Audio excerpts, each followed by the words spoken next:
dès au début. Jean-Michel Aulas est en ligne avec nous en direct. Bonsoir, monsieur Aulas.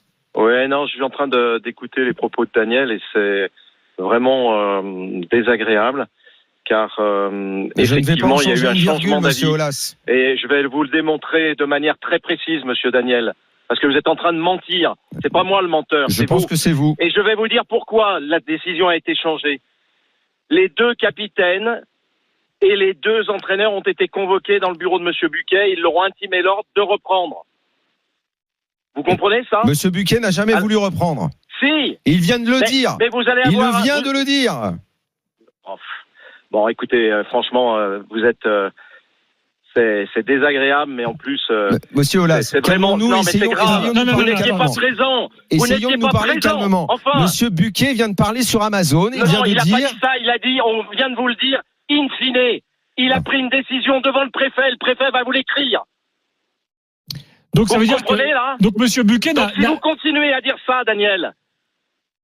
Monsieur Buquet, ça veut dire n'a pas détaillé l'intégralité de sa prise de décision. Moi, je vous dis ce qui s'est passé. Il a pris la décision de reprendre devant le délégué, donc interroger le délégué, devant le préfet Rhône-Alpes.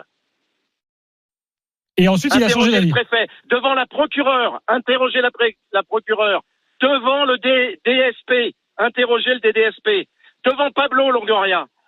Il a convoqué, ça c'était en haut, dans la commission de sécurité, il a convoqué tout le monde en bas. Les entraîneurs et les capitaines sont descendus et là, il y a eu un certain nombre de réactions hyper violentes. Enfin, ferme, on va dire. Et il a changé d'avis. Voilà ce qui s'est passé. Eh ben, je n'y crois pas. Eh ben, voilà, je ne crois pas que la réaction violente ait fait changer Rudy Buquet. Pardonnez-moi, je n'y crois pas. Et de toute façon, je vais vous dire, monsieur Aulas. C'est très grave ce que vous faites. Je vais vous dire, monsieur Aulas. Attention, Daniel, parce que s'il dit in fine, ça laisse sous-entendre qu'il y a pu y avoir changement en milieu. Attendez, voilà. Daniel, non, attention. Monsieur Aulas est en train de dire que c'est sous la pression des Marseillais que monsieur Buquet a changé d'avis. C'est pas la même chose. Pourquoi l'Olympique Lyonnais est retourné sur le terrain? Écoutez, monsieur Aulas. Moi, je vais vous dire ce que je pense de l'affaire. Je pense que là... Attendez, excusez-moi, je vais vous poser une question. On est en train, là, de s'arrêter sur une affaire dans l'affaire qui aura son importance vous me traitez de menteur, plus tard. Alors que c'est vous qui n'avez rien compris. Ok, moi, je vous dis une chose. Vous avez des a priori malhonnêtes. Absolument pas. Moi, je vous dis une chose. Un joueur ce soir... je vous démontre que vous avez tort et vous persistez. Non, je suis en train de... Écoutez, vous êtes sur une antenne. Écoutez, moi, je vous dis que je ne crois pas à la version de M. Buquet qui a cédé à la pression de Marseille. C'est tout. Maintenant, est-ce qu'on peut parler de l'affaire ? Vos excuses, monsieur Riolo. Est-ce qu'on peut parler de l'affaire ? Est-ce qu'on peut parler de ce qui s'est passé ce soir dans votre stade, dont vous êtes propriétaire ? Un joueur a été touché à la tête. Alors, vous essayez de vous en sortir par des arguties qui ne tiennent pas la route. Vous allez reprendre ce que vous avez dit tout à l'heure et vous allez vous excuser. Absolument car M. Buquet a pris la décision de reprendre le match. Il a convoqué les deux équipes. L'Olympique Lyonnais est allé. L'Olympique de Marseille a refusé d'aller sur le terrain. Et c'est à ce moment-là, parce qu'il y a eu un certain nombre de pressions, que le changement d'avis a été fait. Très bien. Est-ce qu'on peut maintenant parler de ce qui s'est passé dans votre stade ce soir ? Arrêtez de persister dans des idées qui ne sont pas les bonnes. Ok. Est-ce qu'on peut parler de ce qui s'est passé ce soir dans votre stade ? Est-ce qu'on peut parler des faits ? Mais pourquoi on parlerait des faits tant que vous n'êtes pas excusé d'avoir dit des mensonges ? D'abord, j'enquêterai et on verra. Eh ben, enquêtez d'abord et on se reparle après. Non, mais moi, ce que je veux savoir, c'est comment Dimitri Payet a pris une bouteille sur la tête. Comment, de vous-même, vous avez pu envisager que le match reprenne sans Payet. Mais c'est pas moi qui ai fait reprendre. On vous dit que c'est l'arbitre. Non, alors moi, je vous parle à vous, le président de l'OL. Est-ce que vous n'auriez pas pu, vous, dire, dans mon stade, un joueur a pris une bouteille sur la tête. Et alors ? Il y aura un manque d'équité. Il n'y aura pas d'équité si l'OM revient avec un joueur en moins. Mais on peut pas sortir grandi d'une affaire pareille. Vous avez dit qu'on avait pris la décision. C'est l'arbitre. À la suite des propos, il y avait le préfet, il y avait Pablo Longoria, il y avait un certain nombre de représentants de la sécurité. Et le match, il a pris la décision de reprendre. C'était peut-être pas la bonne décision. J'ai pas dit ça. Ce que je dis, c'est que vous m'avez traité de menteur et tant que vous n'aurez pas fait d'excuses, autrement vous aurez une plainte en diffamation. Alors, monsieur Aulas, on va faire les choses clairement. On va faire les choses clairement. On va savoir le fin mot de cette histoire. Oui, et vous présenterez vos excuses, vous verrez. Mais attendez, à quel propos ? Moi, ce que je vous dis, c'est que monsieur Buquet... C'est pour vous mettre le nez dans un certain nombre d'incohérences. Vous inquiétez pas, monsieur Aulas. Si jamais ça s'est passé exactement comme vous dites, j'aurais aucun problème. C'est mon métier, j'assumerai. J'aurais aucun problème à m'excuser. Vous avez la possibilité de le vérifier tout de suite. Sauf que vous, il faudra m'expliquer. Les entraîneurs et les arbitres ont été conviés par monsieur Buquet. On va tenter de les joindre. Vous inquiétez pas, on aura monsieur Buquet, il nous expliquera. Est-ce que vous pouvez me dire comment on peut sortir de cette histoire? In fine, ouais, mais vous voulez pas répondre. Vous voulez pas parler de l'affaire. On va s'arrêter là. On va essayer. Peut-être qu'on peut parler de l'affaire. Tu as compris la position de Jean-Michel Aulas. J'aimerais savoir comment vous avez pu envisager vous-même à titre personnel reprendre alors que Payet ne pouvait pas reprendre. Mais jamais de la vie. Là encore, vous êtes en train de développer des théories. Non, là c'est une question. Là c'est une question. Est-ce que vous avez vous-même, à titre personnel, en tant que président de l'OL, alors que vous constatez dans votre stade qu'un joueur prend une bouteille sur la tête, est-ce qu'à titre personnel, c'est une question et pas une affirmation? Est-ce que vous n'avez pas envie le nombre de joueurs de l'Olympique Lyonnais qui ont pris des bouteilles sur la tête? C'est pas pour ça que le match a été arrêté.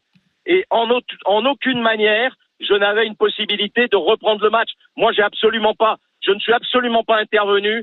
J'ai suivi les débats, j'ai donné un certain nombre d'orientations, le préfet a expliqué un certain nombre de choses à M. Buquet, et M. Buquet a pris la décision de faire reprendre le match. Il a donné 10 minutes d'échauffement aux deux équipes, et c'est à ce moment-là que les choses ont changé la vie. Point barre. On peut simplement regretter, monsieur Aulas, on peut simplement regretter que Rudy Buquet n'ait pas été, dans ce cas-là, totalement transparent dans son explication.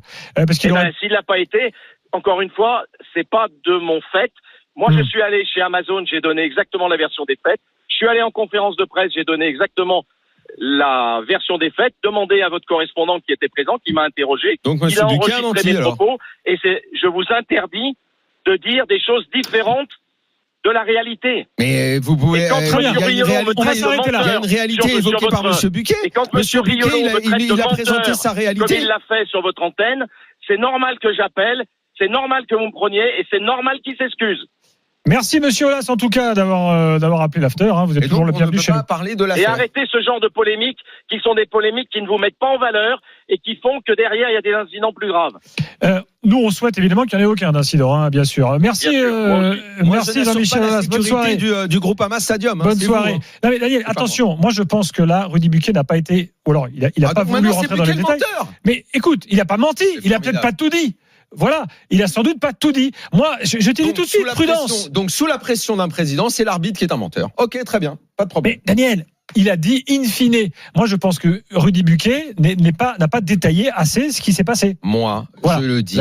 Et l'avenir nous dira. La première décision de Monsieur Buquet, c'était de ne pas reprendre. Il l'a dit, je n'ai jamais voulu reprendre. Il l'a dit dès la première minute. Et in fine, après avoir écouté tout le monde. Écoute. Attendons les versions des uns et des autres. Parce que M. Aulas s'énerve et menace qu'on est obligé de le croire, bordel. Ah mais, très bien, attendons les versions des autres. Voilà, et puis on verra qui dit la vérité. Moi, j'ai un message de quelqu'un de l'OM qui me le dit. Est-ce que forcément c'est un menteur? Non, pas forcément. Mais on a encore 20 minutes là pour rappeler les différents acteurs. Vont maintenant prendre acte de ça et que on évitera ces débats inutiles qui selon moi sont bien moins importants que tout ce qui est le fond de l'affaire. Donc Jean-Michel Aulas n'est pas un menteur, donc il reçoive mes excuses s'il veut bien. Comme ça se sera fait. Mais ça n'enlève rien à ce que je pense de son naufrage ce soir, des décisions que j'attends qu'il prenne pour le football français, des responsabilités qu'il doit assumer sur son stade, qu'il arrête de parler de l'acte isolé, qu'il condamne ce qu'il s'est passé et qu'il nous dise, à titre personnel, s'il considère qu'en pareil cas, on doit reprendre ou arrêter un match. Parce que dans son énervement tout à l'heure, il a quand même réussi à glisser. Moi, j'ai des joueurs qui ont pris des bouteilles sur la tête, machin. Et on n'a pas fait arrêter un match. Je n'ai pas souvenir que ça soit passé exactement comme ça. Sur le compte de l'énervement. Lopez, en 2016, avait pris, il avait voulu arrêter le match. Et récemment, après Nice-OM, il a demandé des sanctions très lourdes et des retraits.